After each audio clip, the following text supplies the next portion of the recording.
Hi mga besi! Araw nga to ng linggo mga besi at late ko na nga rin may upload dahil nagloloko nga ulit yung cellphone ko.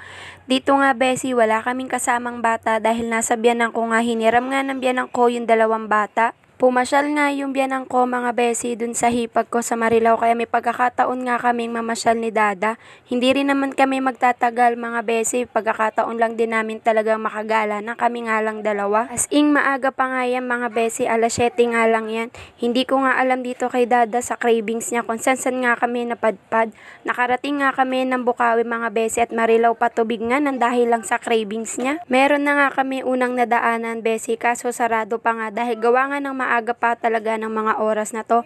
At dito nga nakakita na kami ng mami mga besi, sa highway nga lang din to ng Marilao patubig. Okay na nga to besi dahil mahaba-haba na nga yun nalakbay namin ni Dada. Heto nga besi, hindi na rin nagtagal, umorder na nga si Dada ng mami dahil cravings na cravings niya nga yan mga besi. Inuna na nga ni Dada besi ibigay yung order ko dahil gutom na nga rin ako sa mga oras na to dahil sobrang aga pa nga talaga.